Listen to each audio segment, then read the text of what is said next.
दुनिया बदल रही है, रोज नई टेक्नोलॉजी की बातें करता है अमित तू। थोड़े यूज केसेस तो बता, समझ तो आए कि उनकी एप्लीकेशंस क्या हैं और किस जगह पे फिट होने वाली हैं। ठीक है, बता देता हूँ। हेलो दोस्तों, मैं आ गया हूँ आपका deep story teller Amit take story के नए एपिसोड में, जहां मैं बात करने वाला हूँ वेब 3.0 के यूज केसेस और उसकी एप्लीकेशंस की। लास्ट टाइम मैंने बात किया था व्हाट इज वेब 3.0 और उसका इवोल्यूशन या उसका निर्माण हुआ कैसे था।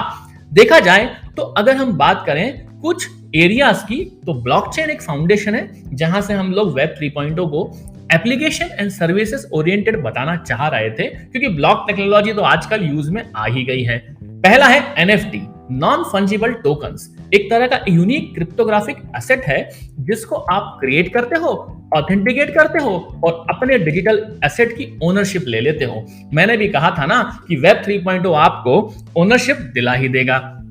अगर इसके बारे में डिटेल में जानना चाहते हो तो मेरे कई एपिसोड्स मैंने लास्ट अपने पॉडकास्ट में बनाए हुए हैं। एनएफटी बहुत ही महत्वपूर्ण है और बताता है कि कैसे आप एक्सचेंज कर सकते हो, क्रिएट कर सकते हो रिसोर्सेज को with the help of web 3.0। फिर आती है डेफी की बारी। ये डेफी क्या है? डिसेंट्रलाइज्ड फाइनेंस एक ऐसी इमर्जिंग ब्लॉकचेन टेक्नोलॉजी है जिसकी मदद से आप डिसेंट्रलाइज्ड फाइनेंस सर्विसेज का इस्तेमाल करोगे और जो प्योरली 3.0 के ऊपर डिपेंड करने वाला है। क्रिप्टो करेंसीज के बारे में तो काफी बात हुई है, बिटकॉइन, इथेरियम, यहां तक कि ब्लॉकचेन बेस्ड डिजिटल करेंसीज को हम लोग हमेशा सुनते आए हैं। ये एक सिक्योर प्रोसेस है जो इन्वॉल्व करता है मॉनेटरी यूनिट्स, खासकर किसी ट्रांजैक्शन को करने में, किसी वेरीफाई चेंजेस ओनरशिप को वेरीफाई करने में। तो क्रिप्टो ओन करेगा वेब 3.0 कॉइन और आपको देगा एक अलग ही रूप जिसमें आप कर पाएंगे डिजिटल करेंसी का प्रॉपर उपयोग। फिर आता है डी एप्स। ये एक तरह का डिसेंट्रलाइज्ड एप्लीकेशन है जो कि ओपन सोर्स होगा, पर हाँ डिसेंट्रलाइज्ड ब्लॉकचेन पे ही बिल्ड होने वाला है। ये एक ऑगमेंटेड तरीका होगा जिसमें आप रिकॉर्ड करोगे कुछ चेंजेस ब्लॉकचेन डिस्ट्रीब्यूटेड लेजर के थ्रू और वो आपके मिडिलवेयर की तरह काम करेगा। डोनेशन, सोशल मीडिया प्लेटफॉर्म और बहुत जगह पे यूज होने वाला है, क्योंकि ये प्योरली डिसेंट्रलाइज होने वाला है। और वेब 3.0 तो आपका डिसेंट्रलाइज्ड एप्लीकेशंस की तरह काम करता ही है।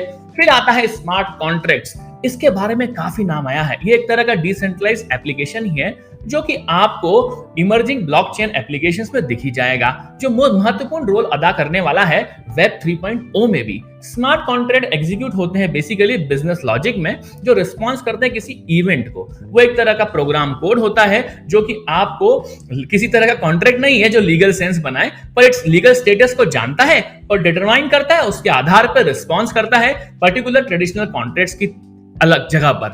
ये पावरफुल वेब 3.0 का मैकेनिज्म है जो ब्लॉकचेन यूजर्स और एप्स इंटरेक्ट करते हैं ताकि वो ट्रस्टेड वे में काम कर पाएं। ये एक तरह का लीगल या डिजिटल लीगल बोल सकते हो कॉन्ट्रैक्ट है।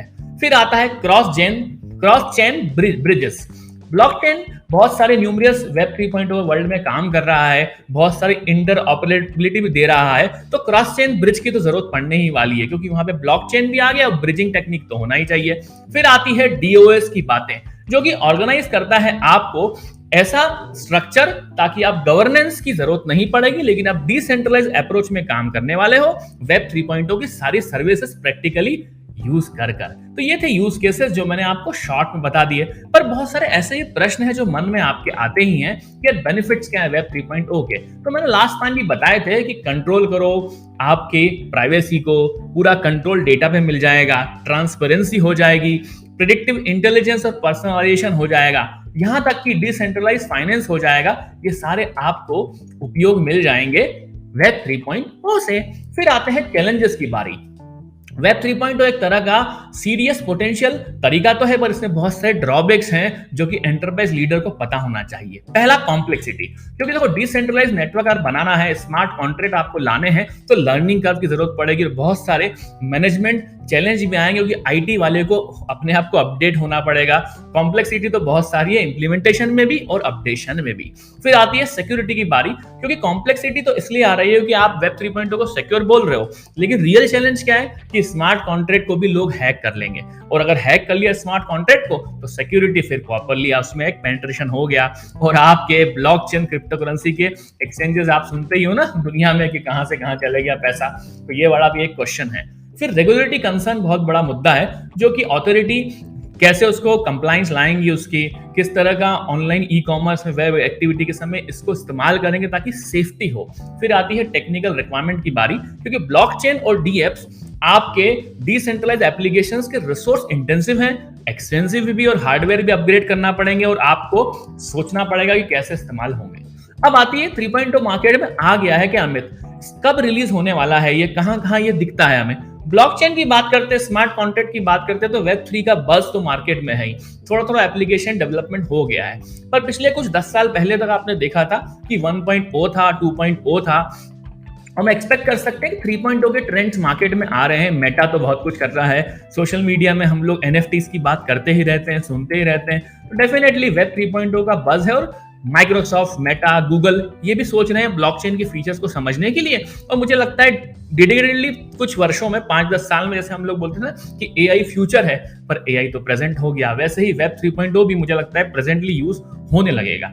अगर as a student, as a intern, as a developer मुझे प्रिपेयर करना है अपने आप को वेब 3.0 के लिए, तो कैसे करूंगा, किस प्रोजेक्ट पे काम करूं, किस टेक्नोलॉजी पे काम करूं। तो कोर टेक्नोलॉजी अगर देखा जाए तो आपको पहले वेब डेवलपमेंट लैंग्वेजेस आना चाहिए, जिसमें जावा स्क्रिप्ट होती है, और बहुत सारी नई लैंग्वेजेस भी आ गई हैं जो पॉपुलर है वेब 3.0 के प्रोजेक्ट्स को इंप्लीमेंटेशन करने के लिए। पर आपको टॉप पे ब्लॉक प्लेटफॉर्म, इथेरियम, हाइपरलेजर, फैब्रिक और आईबीएम ब्लॉकचेन को समझना बहुत जरूरी है, क्योंकि फ्रंट एंड डेवलपमेंट अगर आप सीखेंगे तभी आप कर पाएंगे काम वेब 3.0 पे। अब आती है टूल्स की बारी। बहुत सारे ऐसे टूल्स हैं, अल्केमी है, कैनस्टेक है, ओपन जेपलिन है, जो डेवलपर को बहुत ज्यादा मदद करते हैं ब्लॉकचेन एप्स बनाने में। क्रिप्टो करेंसी की वॉलेट्स, एनएफटी, बहुत सारा काम है यहाँ पे। हेवी लिफ्टिंग होने वाली है, तो और भी मन में प्रश्न तो होंगे, उन सब प्रश्नों को मैं कवर करूंगा नेक्स्ट एपिसोड में। तब तक आपका टेक स्टोरी का एपिसोड सुनते रहें, नए नए पॉडकास्ट, पुराने एपिसोड्स को भी सर्व कर लें। मिल जाएगा आपको स्पॉटिफाई, अमेजन म्यूजिक, गाना, जियो सावन, जहां सुनेंगे वहां पर। तब तक इंस्टाग्राम पे @podcaster अमित पर अपने रिप्लाई, अपने फीडबैक देते रहें। Thank you.